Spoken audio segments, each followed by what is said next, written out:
عمران خان صاحب جو ہیں وہ نواز شریف سے ملاقات کرنے جا رہے ہیں. بہت سے لوگ کہہ رہے ہیں کہ عمران خان کو نواز شریف سے بیٹھک کرنی چاہیے. بہت سے لوگ کہہ رہے ہیں کہ نواز شریف صاحب جو ہیں ان کو عمران خان کے ساتھ ملاقات کرنی چاہیے, اسٹیبلشمنٹ کے خلاف بیٹھنا چاہیے. بہت سی جماعتوں نے آفر بھی کروائی عمران خان کو کہ آئیں ہم اسٹیبلشمنٹ کے خلاف بیٹھتے ہیں اور ان کے خلاف کام کرتے ہیں. تو عمران خان صاحب نے اس کا جواب دیا. انہوں نے کہا کہ ہم فوج کے خلاف نہیں ہیں, نہ ہمارا ایسا کوئی ایجنڈا ہے. ہم لوگ محب وطن ہیں, ہم فوج کے خلاف نہیں جا سکتے. اور پی ٹی آئی کی جو اہم رکن ہیں, رہنما ہیں, علی محمد خان, انہوں نے کہا ہے کہ ہمارا جو بھی فیصلہ ہوتا ہے سب سے پہلے ہماری کور کمیٹی بیٹھتی ہے, اس میں ہم معاملات کو ڈسکس کرتے ہیں.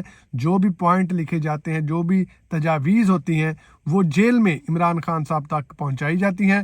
پھر عمران خان صاحب جو حکم دیتے ہیں اس پر عمل پیرا ہوا جاتا ہے.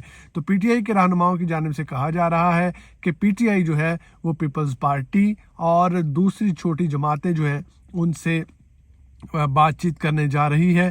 پہلے بھی وہ کہہ رہے ہیں کہ یہ چھوٹی جماعتیں جو تھیں یہ پی ٹی آئی کے ساتھ تھیں, اور جناب باجوہ کی وجہ سے یہ پی ٹی آئی کو ان سے علیحدہ کیا گیا. لیکن نون لیگ اور مولانا فضل الرحمان دونوں کو پی ٹی آئی کی جانب سے صاف اور چٹا ننگا جواب دے دیا گیا ہے کہ ان کے ساتھ ہم بالکل بھی الحاق نہیں کر سکتے, نہ بات چیت کر سکتے ہیں, نہ گفتگو کر سکتے ہیں. لیکن مولانا فضل الرحمان صاحب کی خواہش تھی کہ وہ پی ٹی آئی کے ساتھ بات چیت کریں, اور نون لیگ کی بھی خواہش ہے کہ پی ٹی آئی کو تھوڑا ٹھنڈا کیا جائے. لیکن چونکہ پی ٹی آئی کا بیانیہ جو ہے وہ ان کے خلاف ہے, وہ نہیں سمجھتے کہ یہ دو پارٹیاں جو ہیں یہ مخلص ہیں. بہرحال پیپلز پارٹی اور دوسری جو چھوٹی جماعتیں ہیں ان کے ساتھ رابطے ہونے جا رہے ہیں, اور بڑا ٹوسٹ جو ہے وہ آنے والا ہے کچھ دنوں میں. تو استحکام پاکستان پارٹی کی بات کر لیتے ہیں. استحکام پاکستان پارٹی کا ریسنٹلی ایک جلسہ ہوا جس میں اکثریت جو لوگ تھے وہ مزدور طبقہ تھا, جن کو 800-2000 روپے دے کر وہاں پر لایا گیا. کسی کو 800-2000 ملے, کسی کو صرف شناختی کارڈ نمبر لکھوا لیا گیا اور کہا گیا کہ جو آپ کو لے کر آئے وہی اس کے پیسے دے گا. تو اس پارٹی میں بھی دو گروپ ہیں, ایک ترین گروپ ہے اور ایک علیم گروپ ہے.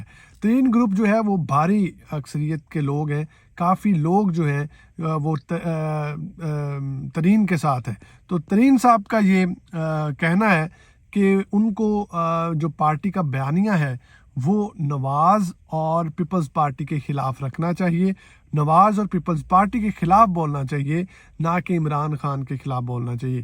کیونکہ جہانگیر ترین کا کہنا ہے کہ اگر ہم عمران خان کے خلاف بولتے ہیں تو لوگ ہمیں بالکل پسند نہیں کریں گے, کیونکہ عمران خان ایک مقبول لیڈر ہے. اگر ہم عمران خان کے خلاف ہرزہ سرائی کرتے ہیں تو لوگ ہمیں جو ہے وہ برا بھلا کہیں گے.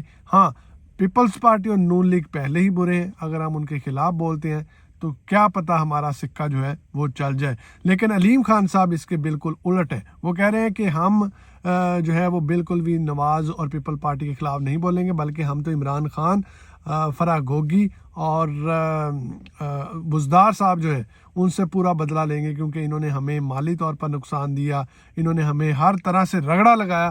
تو ہم بھی جی ہر جلسے میں عمران خان کے خلاف جو ہے وہ اسٹریٹجی اپنائیں گے. تو یہ دونوں گروپ جو ہے اب اس وقت ان جنگ کی حالت میں ہیں, لڑائی کی حالت میں ہیں, کیونکہ ان کا ایجنڈا ہی سیٹ نہیں ہو رہا کہ انہوں نے کرنا کیا ہے, کس طرف جانا ہے, کیا کرنا ہے.